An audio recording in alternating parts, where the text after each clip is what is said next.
राधे राधे, जय श्री कृष्णा। मैं सीमा सिंह बड़ों को जलन स्पर्श, छोटों को प्यार और बराबर वालों को तहे दिल से नमस्कार करती हूँ। आज हम बैसाख मास के महात्म्य का छठा अध्याय सुनेंगे। इस अध्याय में एक राजा का छिपकली बनने का इतिहास आएगा। बैसाख मास का स्नान सौभाग्य को देने वाला और मनुष्य के समस्त पापों को नष्ट करने वाला होता है।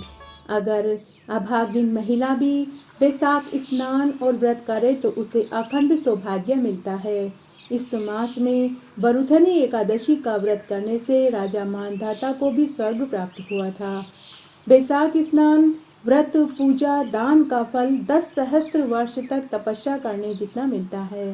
कहते हैं कुरुक्षेत्र में सूर्य ग्रहण के समान जो एक बार स्वर्ण दान करने से मिलता है, वही फल बैसाख मास की दोनों एकादशी का व्रत करने से ही मिल जाता है। बैसाख स्नान और व्रत करने से इस लोक और परलोक दोनों में सुख प्राप्त होता है और माने पर स्वर्ग मिलता है। शास्त्रों में कहा गया है, हाथी का दान घोड़े के दान से श्रेष्ठ है और घोड़े के दान से भूमि का दान उत्तम है। उससे भी उत्तम तिल का दान बताया है। तिल के दान से उत्तम स्वर्ण का दान है और स्वर्ण के दान से उत्तम अन्न दान श्रेष्ठ है, क्योंकि अन्न दान से पितृदेवता मनुष्य सब तृप्त हो जाते हैं। शास्त्रों में अन्न दान व कन्या दान को बराबर बताया है। अगर कोई मनुष्य पूरे बैसाख मास में स्नान और व्रत करने में समर्थ नहीं है, उसका शरीर इजाजत नहीं देता है, तो अगर वह बैसाख मास की कृष्ण पक्ष और शुक्ल पक्ष की एकादशी का व्रत कर ले तो उसका फल अन्न दान और कन्या दान करने जितना मिलता है। और अन्न दान व कन्या दान से उत्तम फल जल दान करने से मिलता है। बैसाख मास में किन चीज़ों का ध्यान रखना चाहिए, वो 10 चीज़ें कौन सी है? बैसाख मास में कांसे के बर्तन में भोजन नहीं करना चाहिए। मांस, मदिरा, चना, कांदा, शहद, शाक, दूसरे का अन्न भोजन मैथुन नहीं करना चाहिए। बैसाख मास का स्नान करने और व्रत करने वाले को जुआ नहीं खेलनी चाहिए, झूठ नहीं बोलना चाहिए, चोरी मक्कार मनुष्यों से बातचीत नहीं करनी चाहिए। जो मनुष्य पूरे विधि विधान से बैसाख स्नान, व्रत, पूजा, दान करते हैं, उन्हें मरने पर स्वर्ग मिलता है। और जो नियम से, सच्चे मन से, श्रद्धा से बैसाख महात्म्य को सुनते हैं, उन्हें 1 सहस्त्र गोदान का फल मिलता है। इसका फल 100 गंगा स्नान करने जितना मिलता है। बैसाख मास का महात्म्य आपको मैं सुना रही हूँ और आप मेरे से सुन रहे हैं, तो जो फल मुझे सुनाने से मिलेगा उससे ज़्यादा फल आपको सुनने से प्राप्त होगा। अब हम बैसाख मास का छठा अध्याय सुनेंगे। नारद जी राजा अम्बरीश से कहते हैं कि हे राजन, अब मैं तुम्हें एक ब्राह्मण और छिपकली का इतिहास सुनाता हूँ। प्राचीन काल में हेमांग नाम का एक राजा इक्ष्वाकु वंश में पैदा हुआ।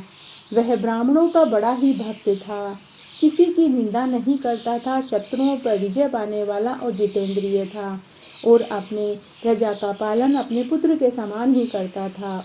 उसने कई यज्ञ किए जिसकी वजह से कुशाओं से पृथ्वी पर कुशा ही कुशा दिखाई देने लगी। उसने गो, भूमि, स्वर्ण का दान देकर ब्राह्मणों को प्रसन्न किया। कोई ऐसा दान नहीं था जो उसने न किया हो, परंतु उसने कभी बैसाख मास में जल दान नहीं किया। वह कहता था कि अलभ्य वस्तु दान करने का फल है, जल तो सहज ही मिल जाता है। आगे नारद मुनि राजा अम्बरीश से कहते हैं कि हे राजन, राजा हेमांग का एक मानना और था। वह राजा लूले, लंगड़े, अंधे और जीविकाहीन ब्राह्मणों की ही सेवा करता था और उन्हें ही दान देता था, किंतु वेद पाठी, तत्वज्ञानी, ब्रह्मवादियों की न पूजा करता था, न ही उन्हें दान देता था। हे राजन, उस राजा का मानना था कि विख्यात ब्राह्मणों की सेवा तो सब करते हैं, अनपढ़, अनाथ, लूले, लंगड़े और दरिद्रियों की कोई सेवा नहीं करता, न ही कोई उन्हें दान देता है।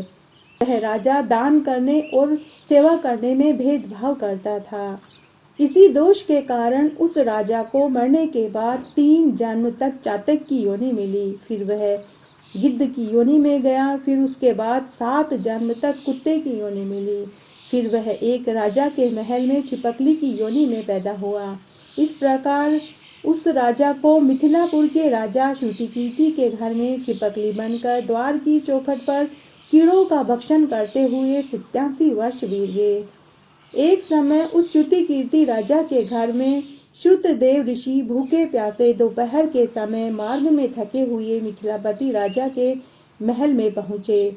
ऋषि को देखकर राजा श्रुति कीर्ति खड़े होकर उनका आदर सत्कार किया, मधु पर्क आदि देकर उनका पूजन किया और उनके चरणों उद्दक को अपने सिर पर छिड़का।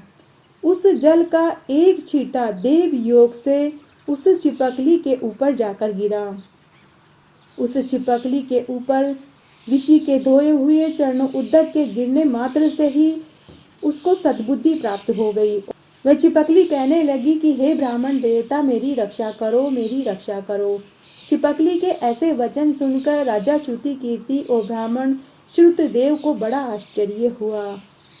ब्राह्मण श्रुतदेव चिपकली से कहने लगा कि अरे, तुम क्यों विलाप कर रही हो?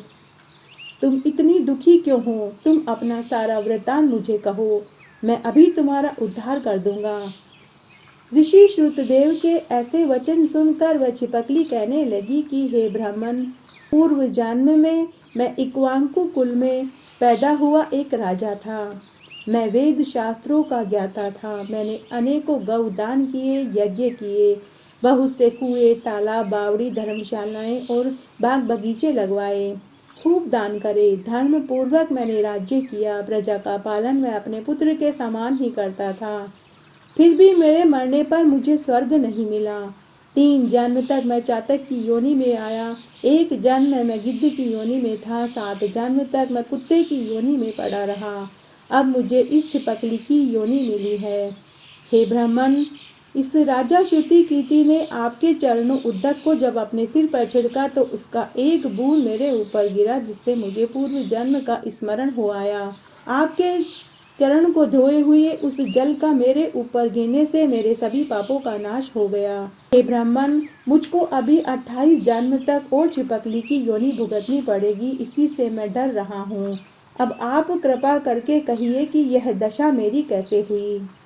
तब उस ऋषि ने थोड़ी देर के लिए अपनी आंखें मूंदी और अपने ज्ञान चक्षु और मनोबल से सब कुछ जान लिया और वह कहने लगा कि मैं तुम्हारी बुरी योनि के कारण को जान गया हूँ। तुम ध्यान से सुनो। तुमने भगवान के प्यारे बैसाख मास में कभी जलदान नहीं किया। तुमने जल को सुलभ जानकर यह समझ लिया कि यह तो बिना मूल्य का है, इसका दान देकर क्या करना है। तुमने धूप और मार्ग के प्यासे ब्राह्मणों को कभी जलदान नहीं किया। तुमने ज्ञानी महात्माओं की कभी सेवा नहीं करी। तुमने दान और सेवा में भेदभाव किया, इसीलिए परलोक में तुम्हारी दुर्गति हुई है। सज्जनों की पूजा ही धर्म, अर्थ, काम और मोक्ष को देने वाली है। इस प्रकार बहुत से कर्तव्य को नहीं देखते। जैसे मंद आदमियों की संगति से कोई फल नहीं मिलता, वैसे ही तीर्थ और मूर्तियों से भी तत्काल कोई फल नहीं मिलता। परंतु महात्मा के दर्शन मात्र से ही मनुष्य पवित्र हो जाता है। तुमने न तो जल दान किया, न ही साधु सन्यासियों की कभी सेवा करी, इसी कारण तुम्हारी यह दुर्गति हुई है। तब वह चिपकली श्रुतदेव ऋषि से बोली कि आपके मिलने से मुझे अब पूरा ज्ञान हो गया है कि आपका मिलना मेरे लिए चमत्कारी फल देगा। हे देव, आपका मिलना मेरे लिए मेरे उद्धार का कारण बन सकता है। हे देव, अब आप ही मेरी रक्षा कर सकते हैं।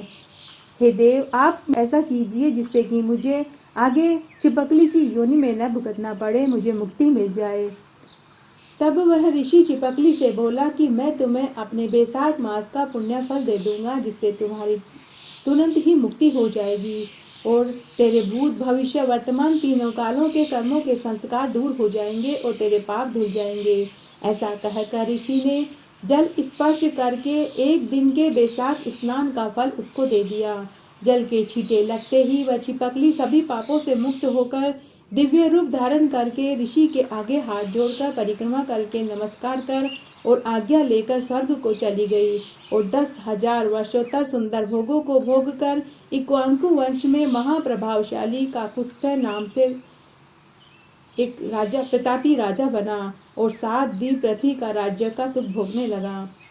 मात्र बैसाख मास का एक दिन का पुण्य फल ही मनुष्य को पापों से मुक्त कर देता है और उसके सभी पाप धुल जाते हैं। ऋषि के द्वारा एक दिन के बैसाख मास के स्नान का फल देने मात्र से ही उस छिपकली को मुक्ति मिली और 10,000 वर्ष तक सुंदर भोगों को भोग कर वापस से वह प्रतापी राजा बना और पृथ्वी के सभी सुखों को भोगा। इस तरह आज मैंने आपको बैसाख मास के महात्म्य का 6वां अध्याय सुनाया। मेरे साथ बने रहने के लिए आपका धन्यवाद। आगे के अध्याय के लिए भी आप इसी तरह मेरे साथ बने रहें। धन्यवाद।